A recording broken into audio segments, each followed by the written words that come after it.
بسم اللہ الرحمن الرحیم۔ السلام علیکم ورحمۃ اللہ وبرکاتہ۔ میں ہوں محمد اختر اور آپ لوگ دیکھ رہے ہیں میرا یوٹیوب چینل رسول پور ٹی وی۔ حضرت سلیمان علیہ السلام کی جنتی انگوٹھی اس وقت کہاں ہے؟ یہودی آج بھی اس انگوٹھی کو پاگلوں کی طرح کیوں تلاش کر رہے ہیں؟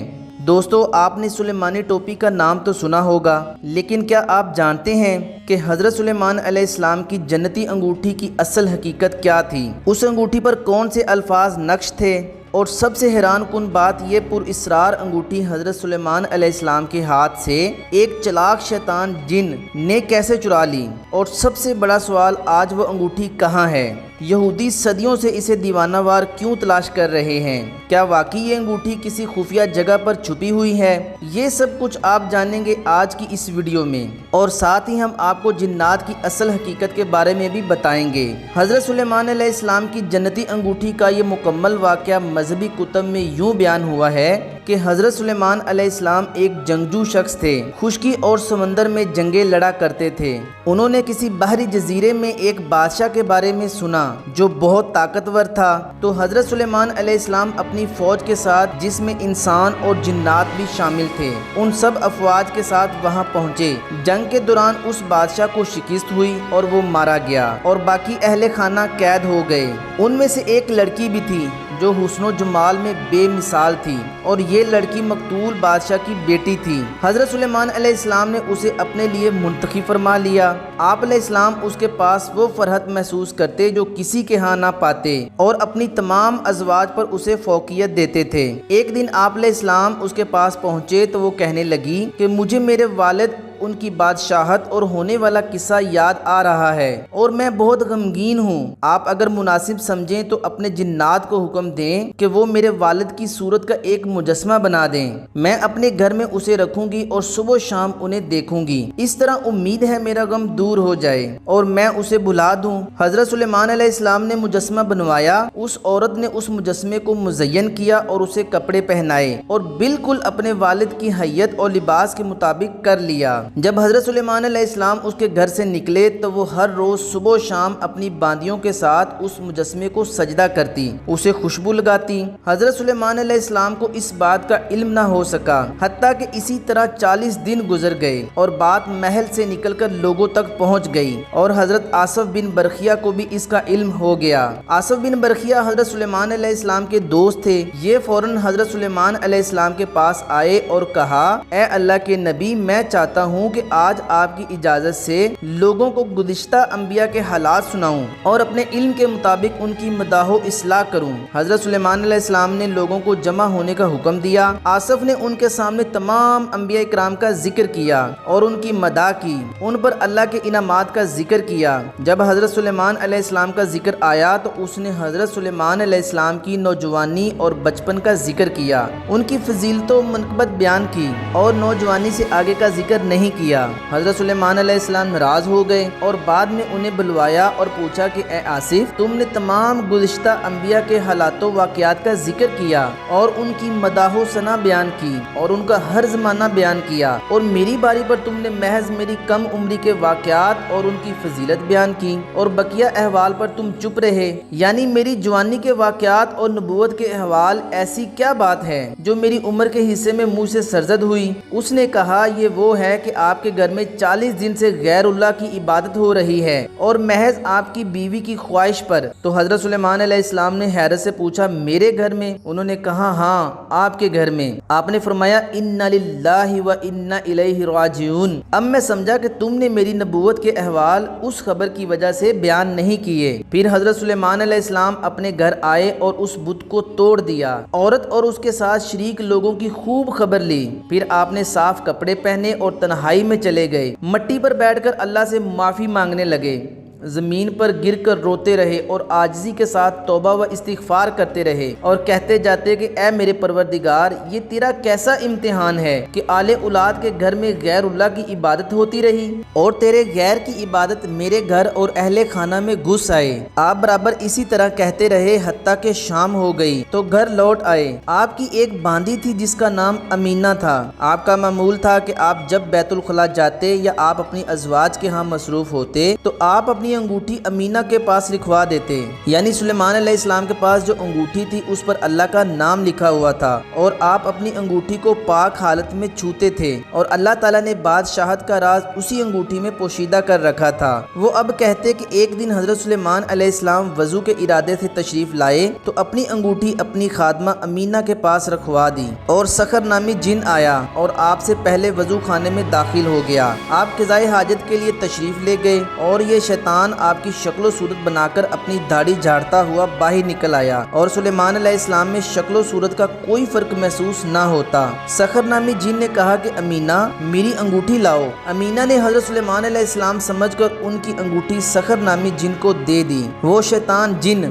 انگوٹھی لے کر حضرت سلیمان علیہ السلام کے تخت پر جا بیٹھا، اور جنوں انس اس شیطان سحر کے تابع ہو گئے۔ پھر جب حضرت سلیمان علیہ السلام اپنی حاجت سے فارغ ہو کر باہر نکلے اور آپ نے کہا امینا میری انگوٹھی لاؤ، اس نے کہا آپ کون؟ آپ نے فرمایا میں سلیمان بن داؤد ہوں۔ اس وقت آپ کی حالت بدلی ہوئی اور رونق غائب تھی۔ امینا بولی تم جھوٹ بولتے ہو، سلیمان اپنی انگوٹھی لے جا چکے اور اپنے تخت پر بیٹھے ہوئے ہیں۔ حضرت سلیمان سمجھ گئے کہ وہ اپنی غلطی کی پکڑ میں آ گئے ہیں۔ حضرت سلیمان علیہ السلام اپنی جان کے خوف سے بغیر جوتی اور ٹوپی کے وہاں سے نکل پڑے، صرف کرتا اور تہمت پہنا ہوا تھا۔ آپ راستے پر بنے ایک گھر کے پاس سے گزرے، اس وقت بھوک، پیاس اور گرمی نے آپ کا برا حال کر رکھا تھا۔ آپ نے اس گھر کا دروازہ کھٹکھٹایا، ایک عورت نکلی، اس نے پوچھا کیا ضرورت ہے؟ آپ علیہ السلام نے فرمایا کہ ایک گھڑی مہمانی۔ آپ دیکھ رہی ہیں کہ گرمی کی شدت سے میرا کیا حال ہے، میرے پاؤں جل رہے ہیں، بھوک اور پیاس انتہا سے زیادہ ہے۔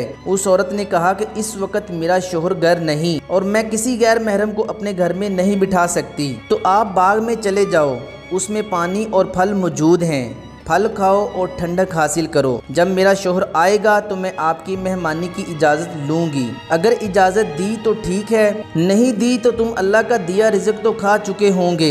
حضرت سلیمان علیہ السلام باغ میں داخل ہوئے اور نہا کر آپ سو گئے۔ وہاں مکھیاں آپ علیہ السلام کو تنگ کرنے لگیں کہ اچانک ایک کالا سانپ آیا اور حضرت سلیمان علیہ السلام کے پاس آ کر وہاں سے مکھیاں بھگانے لگا۔ اتنے میں عورت کا شوہر آ گیا اور عورت نے اس مہمان کے بارے میں بتایا۔ وہ ان کے پیچھے باغ میں آیا تو سانپ اور اس کے کام کو دیکھا اور اپنی بیوی کو بلا کر اسے بھی یہ تماشا دکھایا اور بولا یہ حیرت انگیز منظر دیکھو۔ اس نے بھی دیکھا۔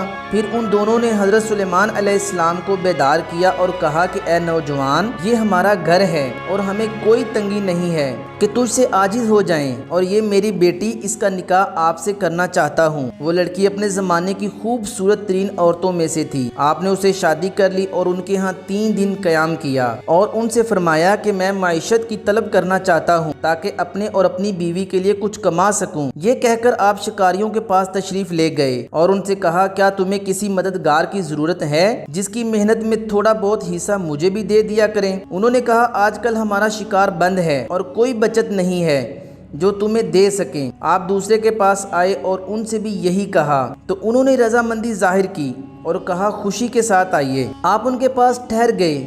انہی دنوں لوگوں نے اس جیلی سلیمان کی حکومت اور اس کے افعال کو برا سمجھنا شروع کر دیا۔ جب اس خبیث جن نے یہ دیکھا کہ لوگ متنفر ہو رہے ہیں تو یہ انگوٹھی سمیت بھاگ گیا اور انگوٹھی دریا میں پھینک دی۔ روایات میں آتا ہے کہ 40 دن انگوٹھی اسی شیطان کے پاس رہی۔ مروی ہے کہ وہ حضرت سلیمان علیہ السلام کی کرسی پر بیٹھا تو اس کے قریب سارے جنوں انس جمع ہو گئے۔ وہ ہر چیز کا مالک بن بیٹھا مگر آپ کی عورتوں پر مسلط نہ ہو سکا، اور ان دنوں حضرت سلیمان علیہ السلام لوگوں سے مہمانی کا مطالبہ کر رہے تھے کہ میں سلیمان بن داؤد ہوں، مجھے کھانا کھلاؤ، تو لوگ انہیں واپس کر دیتے اور کہتے کہ تیری یہ حالت کافی نہیں ہے کہ جو حضرت سلیمان علیہ السلام پر جھوٹ بولتا ہے، اور سلیمان تو اپنی بادشاہت پر براجمان ہے۔ حتیٰ کہ حضرت سلیمان علیہ السلام تھک گئے اور مصیبت شدید ہو گئی۔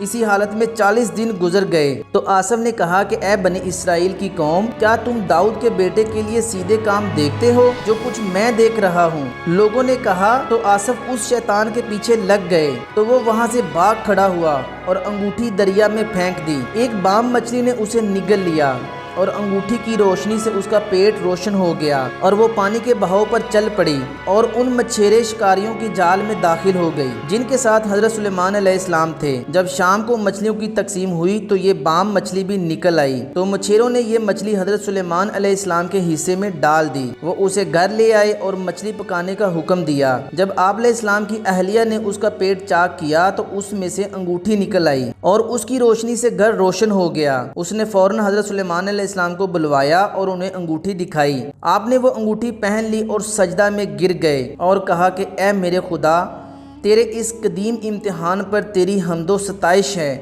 اور آل داؤد سے اچھے برتاؤ پر حمد ہے۔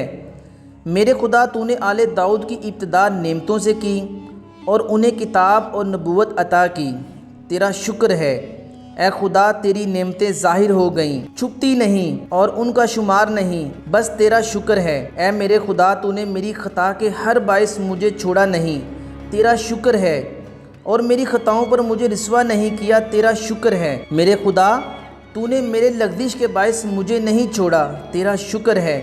اے خدا، اپنی نعمتیں مجھ پر تمام کر دے، جو کچھ ہوا اسے معاف فرما اور مجھے ایسی سلطنت عطا فرما کہ میرے بعد کسی کو ایسی نہ ملے۔ یہ واقعہ قرآن کریم کی ایک آیت میں ہے۔ اکرمہ سے مروی ہے کہ جب سلیمان علیہ السلام سے بادشاہی چھینی تو اس نے ان کے گھر والوں کو وہاں سے اٹھا دیا تھا اور اسے مملکت کی وسط میں پہنچا دیا تھا، اور سلیمان علیہ السلام اس انگوٹھی کو ابھی تک پہن نہ سکے تھے کہ اللہ تعالیٰ نے ان کی بادشاہت لوٹا دی۔ ناظرین، یہاں یہ بھی جان لیجئے کہ سلیمان علیہ السلام پر اللہ کی ان بے شمار نعمتوں کی فراوانی کا ایک سبب یہ بھی تھا کہ سلیمان علیہ السلام خدا کے شکر گزار بندوں میں سے تھے۔ اللہ نے سلیمان علیہ السلام کی اس شکر گزاری والی دعا کو قرآن مجید میں یوں بیان کیا ہے کہ اے میرے رب، مجھے توفیق دے کہ میں تیری ان نعمتوں کا شکر ادا کر سکوں جو تو نے مجھے اور میرے والدین کو عطا کی، اور اس بات کی توفیق دے کہ میں ایسے اچھے اعمال کروں جو تیری رضا کا باعث ہوں، اور مجھے اپنی رحمت کے ساتھ اپنے نیکوکار بندوں میں داخل کر دے۔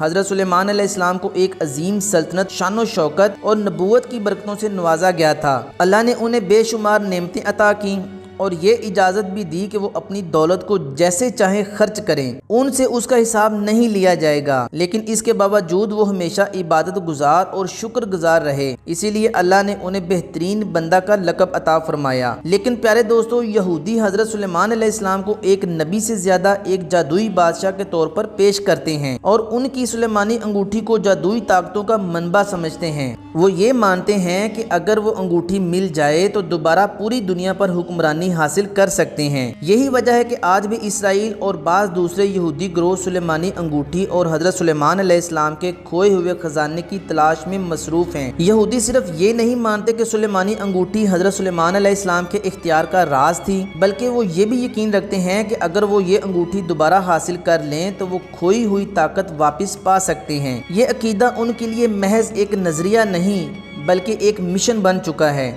وہ سمجھتے ہیں کہ اس انگوٹھی کے ذریعے وہ جنات کو قابو میں لا سکتے ہیں، ہواؤں پر اختیار حاصل کر سکتے ہیں، خزانے کھول سکتے ہیں اور دنیا پر حکمرانی کا حق واپس لے سکتے ہیں۔ یہی وجہ ہے کہ یہودی آج بھی حضرت سلیمان علیہ السلام کے کھوئے ہوئے خزانے اور خاص طور پر سلیمانی انگوٹھی کی تلاش میں لگے ہوئے ہیں۔ یہودیوں کے عقیدے میں ہیکل سلیمانی کو خاص مقام حاصل ہے۔ ان کا ماننا ہے کہ یہی وہ جگہ تھی جہاں حضرت سلیمان علیہ السلام نے اپنا تخت بچھایا تھا اور جہاں ان کی حکمرانی کا مرکز تھا، لیکن مسئلہ یہ ہے کہ آج اسی جگہ پر مسجد اقصی موجود ہے جو اسلام کا تیسرا مقدس ترین مقام ہے۔ یہی وجہ ہے کہ یہودیوں کی تنظیمیں اور اسرائیلی حکومت مسلسل مسجد اقصی کے نیچے کھدائیاں کر رہی ہے تاکہ کسی طرح سلیمانی انگوٹھی اور دیگر خزانے حاصل کر سکیں۔ یہ کھدائیاں محض تاریخی تحقیق کا حصہ نہیں بلکہ اس کے پیچھے ایک بڑا مقصد ہے۔ یہودی اپنے کھوئے ہوئے اقتدار کو بحال کرنا چاہتے ہیں اور وہ اس کے لیے کسی بھی حد تک جانے کے لیے تیار ہیں۔ یہودیوں کا صرف کھدائیاں کرنا کافی نہیں بلکہ وہ مسجد اقصی کو گرا کر ہیکل سلیمانی دوبارہ تعمیر کرنا چاہتے ہیں۔ یہ منصوبہ صرف ایک مذہبی عقیدے کا نتیجہ نہیں بلکہ یہودی انتہا پسندوں کے لیے دنیا پر اپنی حتمی حکمرانی کے قیام کی راہ ہموار کرنے کی کوشش ہے۔ ان کا ماننا ہے کہ جب یہ ہیکل تعمیر ہو جائے گا تو سلیمانی خزانے اور انگوٹھی برآمد ہو جائے گی۔ جب یہ انگوٹھی ہاتھ لگے گی تو ان کی کھوئی ہوئی سلطنت واپس آ جائے گی، اور جب سلطنت واپس آئے گی